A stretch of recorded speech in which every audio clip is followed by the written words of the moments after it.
भैया ये लो 10 रुपए आपके। 10 रुपए? मेरे कौन से 10 रुपए? तो दरअसल वो सुबह जो मैं सामान ले गई थी ना, वो 50 रुपए का था। मैंने गलती से आपको 40 बोल दिए थे, तो ये 10 रुपए मैं आपको लौटाने आई थी।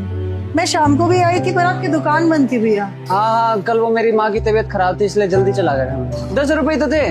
आप अगली बार जब सामान लेने आते तब उसमें कटवा देते हैं। अरे नहीं नहीं भैया, मेरी माँ ने हमेशा मुझे यही सिखाया है कि कभी किसी की मेहनत के पैसे नहीं रखने चाहिए।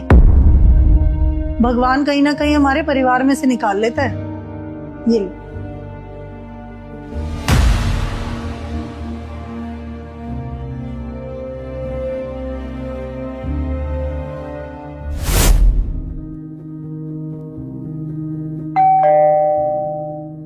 अरे साहिल, तू?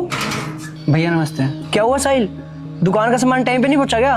भैया दुकान का माल तो टाइम पे पहुंच गया था, बल्कि आपने इस बार 300 का सामान ज्यादा दे दिया था, तो मैं वही 300 रुपए देने आया था। अरे भाई, 300 रुपए तो थे, हम आगे पीछे इसका हिसाब किताब कर लेते। अरे नहीं साहब, मैं चाहता तो ये 300 रुपए रख भी लेता, आपको पता भी नहीं चलता। लेकिन ऊपर वाले को तो सब पता होता है ना, और ऊपर वाले की लाठी में आवाज नहीं होती। ये 300 रुपए क्या पता मेरे परिवार को कहाँ दुख दे जाए। आखिरकार हम कमाते तो अपने परिवार के लिए ही है ना।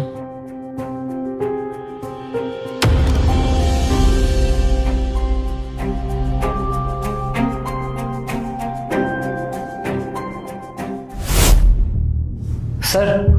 हाँ जी, आप कौन? आप मुझे नहीं जानते, लेकिन आपकी कंपनी से मेरे पास माल आता है। हर महीने 3 लाख का सामान आता है, जिसमें से मैं 2,75,000 पे करता हूँ और 25,000 मैं खुद रख लेता हूँ। ये आपके 10 महीने के पैसे, 2,50,000 रुपये। अरे ये बात तो मुझे पता भी नहीं थी, और तुम चाहते तो ये पैसे तुम रख भी सकते थे, तो तुम लौटाने क्यों आए हो?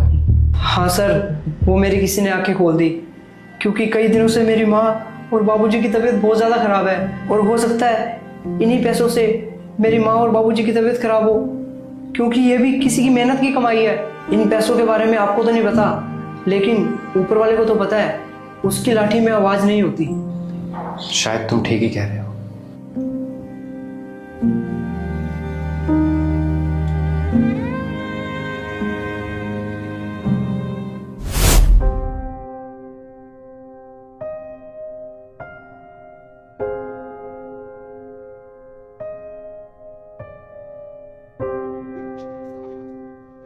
अंकल, आप राहुल के पापा हो ना? हाँ बेटा। हाँ, आप कौन? मैं उसका बिजनेस पार्टनर हूँ अंकल। अच्छा, आपका भी कोई हिसाब किताब था क्या बेटा राहुल की तरफ? अभी मेरे पास तो कुछ बचा नहीं बेटा, मैंने उसका पूरा कर्जा उतार दिया।